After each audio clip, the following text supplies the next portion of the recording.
Pour accélérer la croissance économique, le gouvernement burundais a formulé un plan PNDTIC pour réaliser l'accès universel au TIC sur tout le territoire national. Dans cette optique, Enabel, à travers le projet d'appui au secteur de la santé PAIS, a appuyé l'élaboration d'un plan national de développement de l'informatique sanitaire, le PNDIS en sigle, plan qui va de 2015 à 2019. La situation en 2014 était que les données des hôpitaux ne parvenaient pas au niveau de la centralisation de toutes les données sanitaires du Burundi. Les données en rapport avec les finances montraient une gestion qui n'était pas une gestion orthodoxe. Elle était assez opaque. Quand vous cherchiez à faire des analyses financières en termes de rentabilité des hôpitaux, vous n'y arriviez pas parce que les données étaient parcellaires. On avait marqué un nombre de manquements, non seulement dans la collecte et la gestion des données, mais en plus aussi le problème de pouvoir bien suivre le dossier de chaque patient et d'assurer comme tel que le patient reçoit les services et les soins qui sont vraiment nécessaires. Lorsque vous interrogez les diagnostics qu'on trouve au niveau des différents hôpitaux, vous retrouviez des diagnostics qui sont des diagnostics globaux du genre syndrome grippal. Mais syndrome grippal, c'est lorsqu'un patient se présente avec des maux de tête, avec de la toux, avec de la fièvre.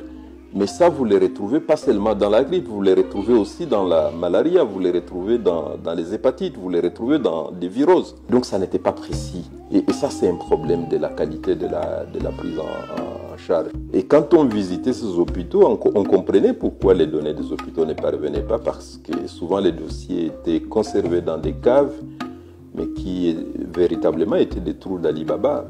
Vous entriez dans ces caves, vous marchiez sur les dossiers, et c'était vraiment de la pâte à papier. C'était impossible de pouvoir retrouver un dossier quand un malade revenait à l'hôpital.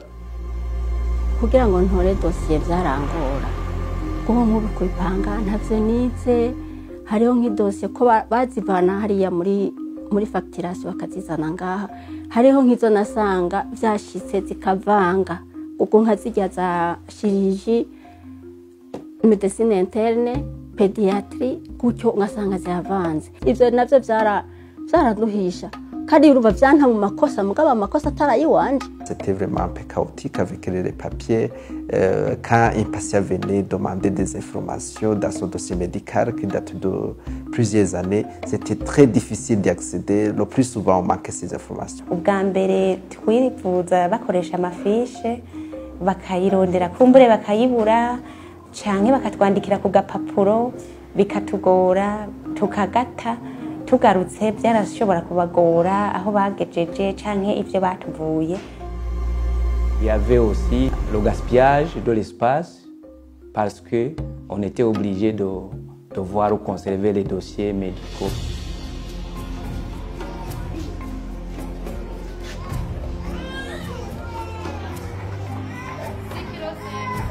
Il faut voir dans quel contexte ce programme a commencé. On avait un programme avec le secteur de santé qui touchait à tous les aspects du secteur. Et c'était sur le cadre normatif, sur le cadre de travail dans les hôpitaux, les centres de santé. On a constaté qu'il y avait un souci, question de gestion de données, collecte de données aussi, et pouvoir suivre les dossiers des différents patients. Et donc, nous avons pensé que la solution résidait dans l'informatisation des processus au niveau des hôpitaux. Le PAIS a donc lancé un processus d'informatisation des hôpitaux du Burundi en leur dotant d'un logiciel de gestion hospitalière appelé Open Clinic.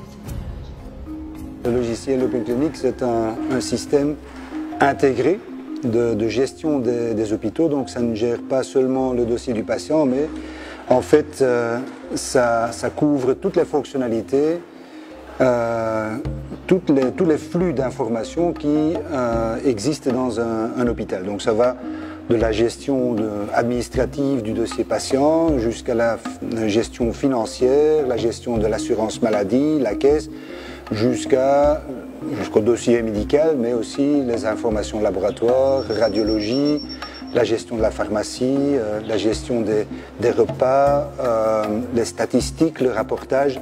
Donc c'est quelque chose qui est très très vaste et qui couvre la totalité des informations des hôpitaux. Avec cette digitalisation, le tout est maintenant bien géré, le tout est bien préparé pour un bon suivi et on voit déjà les résultats. Nous sommes très satisfaits du projet de l'informatisation des hôpitaux qui a été initié par le projet ENABEL. Et à travers ce projet, on a pu informatiser une vingtaine d'hôpitaux, que ce soit les hôpitaux nationaux ou les hôpitaux de district.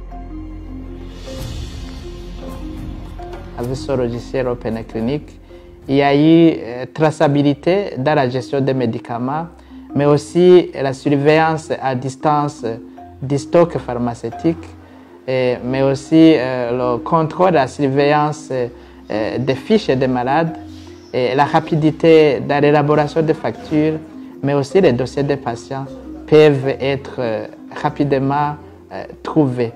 Nous avons aussi remarqué que la file d'attente pour les malades n'est plus. La première qualité, c'est par rapport à la rapidité des activités de routine qu'on fait ici dans les cabinets de consultation. Et de là, je vais dire les consultations de tous les jours. Parce que c'est à l'hôpital, chaque médecin reçoit au moins 30 patients par jour. Et de là, quand tu as 30 patients, c'est difficile d'aller fouiller dans ces dossiers antérieurs. Mais lorsque tu as un logiciel à côté de toi, il ne suffit qu'un clic pour trouver un dossier antérieur du patient. On enregistre seulement les données et les médecins accèdent à notre enregistrement très facilement. Ubu kuri ubu buhinga bwa none tubyihweje ni inyungu cyane, nta n'ifishe barinda kuturihisha, murazi ko n'ubukene buhari mu bantu, icyo ni cyiza cyane dushima. Ikindi naco ubu uzanye umurwayi biranyaruka cyane, usanzwe ufiseho nk'inimero hoho biroroshe rwose, bakubaza ID yawe ugaca uyivuga, ubwo nyine bagaca bakuronderera, bagaca bakurungika ku muganga. Imiti yacu iheze muri cage ibi aha dukorera, turagira commande à partir ngaha nyene niho dukorera, hama muri au niveau central, pharmacie centrale bagaca turungikira iyo miti hama bakayituzanira. Ikindi bitwa avantage ko nuko biranyaruka, umwanya uba muto mu byo dukora, dusohorera ko direct umurwayi, hama iyo bashaka kumugirira sortie, iyo umurwayi yatashe basabye fiche nga barabona imiti tuba twaramuhaye yuko bikorespondana n'ivyo baba bamukoreye nabo. Ikintu bifasha niyo subiye kwa muganga ndababwiye ID yanje barabiraba mu mashini bagaca babitora. En termes de résultats satisfaisants, on peut constater au niveau de la qualité de la prise en charge que tous les dossiers maintenant, presque tous les dossiers au niveau des hôpitaux informatisés portent un diagnostic. C'est 96% des dossiers actuellement à la sortie du malade qui portent un diagnostic. Et ça, c'est un résultat qu'on n'a pas dans beaucoup de pays. Sur le terrain, des résultats avec un impact positif sur le mode de travail du personnel soignant et non soignant des hôpitaux informatisés sont visibles. À la suite de cela, des malades disent observer des changements satisfaisants par rapport à leur prise en charge. Les recettes de la clinique Prince Rui Rwagasore ont augmenté de 51% avec une diminution des dépenses des imprimés à hauteur de 26%. Et nous avons remarqué aussi que les PA cash, pour les PA cash, il y a une augmentation de 10%. Abo muri encaissement bakoze no kuvuga ko directement mbamubona ivyo bakoze amafaranga batoye mba ndayabona, nta byukuri Rwanda rondera ngo mvuge ngo batoye angahe canke nihende, ubwo nyene nca mbona ahe batoye ku munsi, hama bikanamfasha kugira ngo umbone amafaranga service par service yavuyemo, biranyarutsa akazi nta kuyenda kubamwo. D'autres choses qu'on peut citer, c'est les malades qui étaient hospitalisés à l'hôpital. Des fois, ils évadaient et ils partaient sans payer l'hôpital. On est passé d'un taux de recouvrement inférieur à 80% en 2015 à un taux de recouvrement qui est supérieur à 93% actuellement. Et quand on examine le volume des recettes que ceci a permis d'engranger.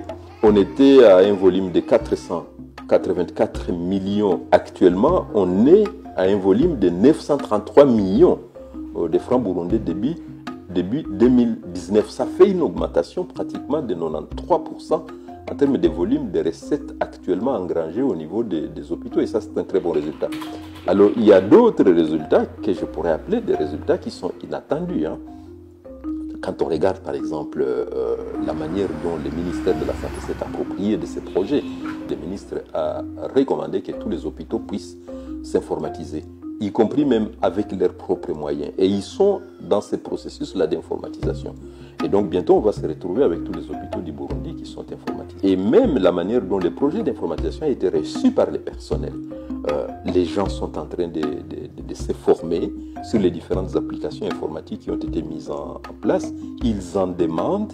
L'autre chose qui mérite d'être soulignée, c'est que tous ces hôpitaux qui ont été informatisés, ça s'est fait avec un accompagnement des énergies propres, des énergies renouvelables. Chaque hôpital dispose maintenant d'une installation photovoltaïque qui fait tourner les systèmes informatisés. Et ça, je pense qu'on doit s'en satisfaire sur le plan de la protection de l'environnement. En dépit des changements positifs salués de partout, des défis non négligeables se profilent. Moi, ici, je suis au service de la maternité. Si, exemple, j'ai l'accès sur toutes les informations des malades, que ce soit, même si dans exemple, médecine interne, si j'ai une voisine là-bas, je vais avoir toutes ces informations. Je mets seulement soit son nom ou bien ID, j'entre, j'ai toutes les informations. Ça, moi, je n'ai pas aimé. Les difficultés que je rencontre lorsque je manie ce logiciel, c'est surtout que la machine peut se planter parfois. Ça n'arrive pas souvent, mais parfois ça arrive. La machine peut se planter pendant quelques minutes et de là, je suis obligé d'aller chercher un informaticien. Donc moi, personnellement, je ne suis pas apte à me prendre en charge par rapport à comment réparer le logiciel lorsqu'il se plante ou lorsqu'il y a un problème de connexion ou lorsque la machine carrément se plante. Mais il y a un autre petit problème par rapport aux éléments de diagnostic qui sont rangés dans la machine. Il y a des diagnostics que moi je peux chercher et que je ne trouve pas, surtout lorsqu'on cherche à les mettre dans la base de données. C'est surtout le diagnostic de pleuropneumopathie ou UC gastro-duodénal. Quand je les cherche dans le diagnostic, je ne les trouve pas et je suis obligé de sauter cette étape. Et comme suggestion, je suggérerais d'agrandir la liste des éléments de diagnostic. Les codes utilisés au niveau de l'Open Clinic ne concordent pas avec ceux qu'on trouve au niveau du DHIS2. Et quand on est en train de faire les rapports, des fois il y a des discordances. Et c'est ça comme défi que je peux citer. Nous voulons qu'il y ait transfert de compétences des informaticiens de l'ENABEL à nos techniciens qui sont au niveau de l'hôpital pour qu'ils puissent entrer dans le logiciel et pouvoir faire quelques modifications qui peuvent être nécessaires. C'est vrai que chaque projet a des défis. Celui-ci, il a 3 défis que je pourrais appeler les défis importants. C'est principalement des défis de maintenance de tout ce que nous avons fait. On a dû recourir à un prestataire externe pour l'informatisation. Ce prestataire externe se trouve être le concepteur du logiciel. Alors, pour pouvoir apporter des adaptations au niveau de ce logiciel, il faut être un informaticien chevronné. Nous n'y sommes pas encore au niveau du Burundi. Les informaticiens au niveau du Burundi n'ont pas encore ce niveau-là. Et donc, c'est un premier défi. Nous allons rester plus ou moins dépendants sur cet aspect, sur cette question de la maintenance au niveau du logiciel. Mais c'est aussi un défi de maintenance matérielle. Les équipements, vous le savez, ils ont une durée de vie. Et à un moment donné, ils doivent être amortis. Il va falloir être vigilant, j'espère qu'ils le seront au niveau des hôpitaux qui ont été informatisés, de pouvoir mettre chaque année de côté un petit fonds d'amortissement qui permet de pouvoir remplacer progressivement ces différents équipements qui ont été mis en place. L'autre défi, c'est un défi d'investissement. J'ai dit que nous sommes arrivés à informatiser au stade actuel 30% des hôpitaux, il en reste 70%. J'ai dit qu'il faut les accompagner avec des installations photovoltaïques. Tout ça a un coût à l'investissement. C'est pour ça qu'il faut peut-être en appeler à d'autres bailleurs de fonds de pouvoir accompagner les différents hôpitaux qui ne sont pas encore informatisés à y entrer, en essayant un tant soit peu de prendre en charge une partie de cet effort-là d'investissement. Mais ça reste un réel défi.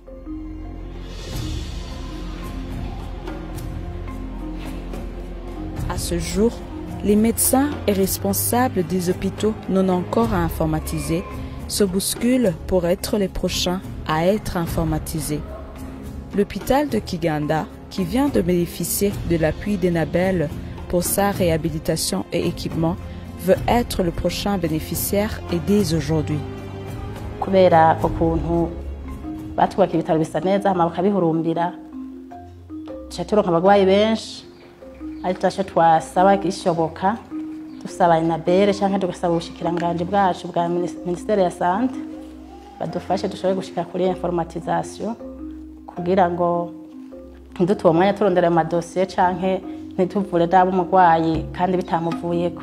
Nous avons dans nos plans l'informatisation de tous les hôpitaux, les 56 hôpitaux au niveau du pays, parce que nous avons vu que c'est intéressant, surtout en termes de gestion des ressources financières, aussi des ressources humaines.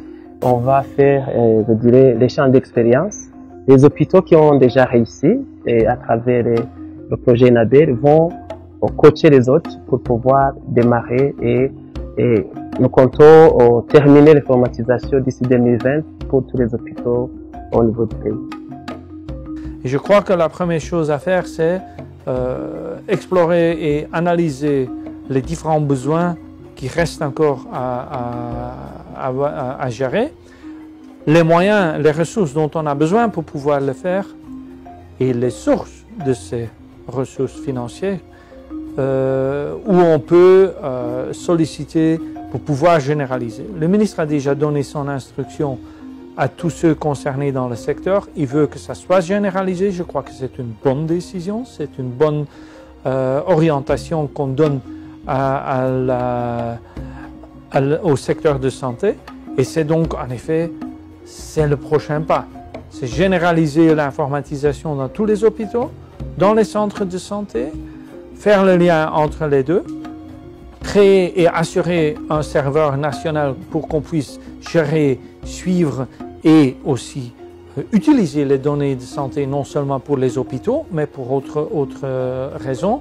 Et comme ça, on est vraiment dans une gestion digitalisée, on peut dire, de tout secteur à toute fin utile. Et ça, espérons bien, dans un futur moyen qu'on puisse le réaliser. Nous avons démontré que c'est faisable. Nous avons vu que les gens le veulent. Nous avons vu que c'est utile. Il ne faut donc pas s'arrêter en si bon chemin. Il faut pouvoir aller de l'avant, arriver à étendre, informatiser tous les hôpitaux et étendre cette informatisation jusqu'au niveau des centres de santé.